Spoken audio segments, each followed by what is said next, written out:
Hatchet by Gary Paulson, Chapter 11. There were things to do. He transferred all the eggs from the small beach into the shelter, reburying them near his sleeping area. It took all his will to keep from eating another one as he moved them, but he got it done, and when they were out of sight again, it was easier. He added wood to the fire and cleaned up the camp area. A good laugh, that, cleaning up the camp. All he did was shake out his windbreaker and hang it in the sun to dry the berry juice that had soaked it, and smooth the sand where he slept. But it was a mental thing. He had gotten depressed thinking about how they hadn't found him yet, and when he was busy and had something to do, the depression seemed to leave. So there were things to do. With the camp squared away, he brought in more wood. He had decided to always have enough on hand for 3 days, and after spending one night with the fire for a friend, he knew what a staggering amount of wood it would take. He worked all through the morning at the wood, breaking down dead limbs and breaking or chopping them in smaller pieces, storing them neatly beneath the overhang. He stopped once to take a drink at the lake, and in his reflection he saw that the swelling on his head was nearly gone. There was no pain there, so he assumed that had taken care of itself. His leg was also back to normal, although he had a small pattern of holes, roughly star-shaped, where the quills had nailed him. And while he was standing at the lake shore, taking stock, he noticed that his body was changing. He had never been fat, but he had been slightly heavy with a little extra weight just above his belt and the sides. This was completely gone, and his stomach had caved in to the hunger, and the sun had cooked him past burning, so he was tanning. And with the smoke from the fire, his face was starting to look like leather. But perhaps more than his body was the change in his mind, or in the way he was becoming. I am not the same, he thought. I see, I hear differently. He did not know when the change started, but it was there. When a sound came to him now, he didn't just hear it, but would know the sound.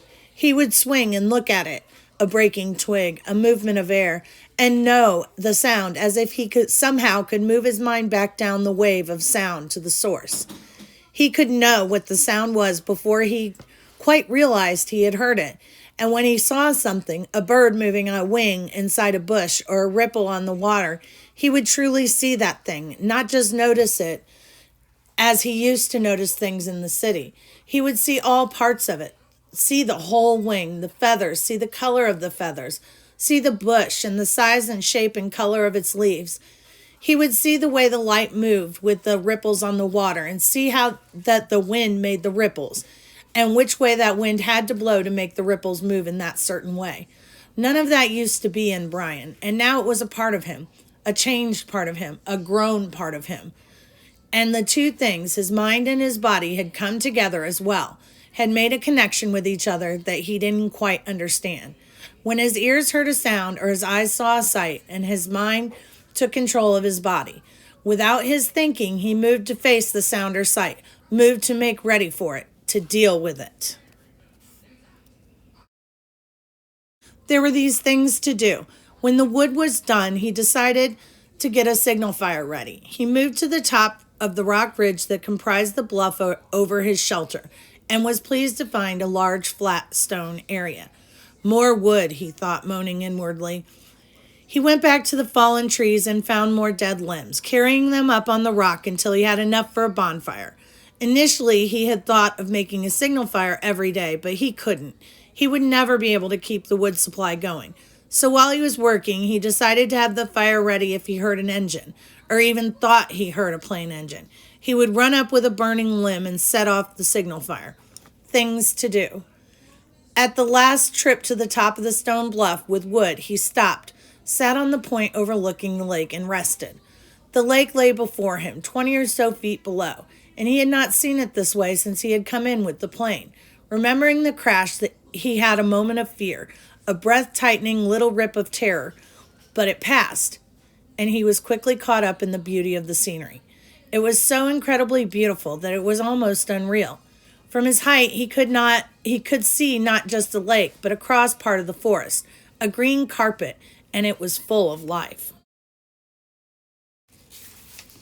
Birds, insects, there was a constant hum and song. At the other end of the bottom of the L, there was another large rock sticking out over the water, and on top of the rock, a snaggly pine had somehow found food and grown. Bent and gnarled, sitting on one limb was a blue bird with a crest and a sharp beak, a kingfisher, he thought, of a picture he had seen once, which left the branch while he watched and dove into the water. It emerged a split part of a second later. In its mouth was a small fish, wiggling silver in the sun. It took the fish to a limb, juggled it twice, and swallowed it whole. Fish! Of course, he thought. There were fish in the lake, and they were food, and if a bird could do it. He scrambled down the side of the bluff and trotted to the edge of the lake, looking down into the water. Somehow it had never occurred to him to look inside the water, only at the surface. The sun was flashing back up into his eyes, and he moved off to the side and took his shoes off and waded out 15 feet. Then he turned and stood still, with the sun at his back, and studied the water again. It was, he saw after a moment, literally packed with life. Small fish swam everywhere, some narrow and long, some round, but most of them 3 or 4 inches long, some a bit larger and many smaller. There was a patch of mud off to the side leading into deeper water, and he could see old clam shells there. So there must be clams. As he watched, a crayfish looking like a tiny lobster left one of the empty clam shells and went to another looking for something to eat, digging with its claws. While he stood, some of the small roundish fish came quite close to his legs, and he tensed, got ready, and made a wild stab at grabbing one of them. They exploded away in 100 flicks of quick light, so fast that he had no hope of catching them that way. But they soon came back, seemed to be curious about him. And as he walked from the water, he tried to think of a way to use that curiosity to catch them. He had no hooks or string, but if he could somehow lure them into the shallows and make a spear, a small fish spear, he might be able to strike fast enough to get one. He would have to find the right kind of wood, slim and straight. He had seen some willows up along the lake that might work, and he could use the hatchet to sharpen it and shape it while he was sitting by the fire tonight. And that brought up the fire, which he had to feed again.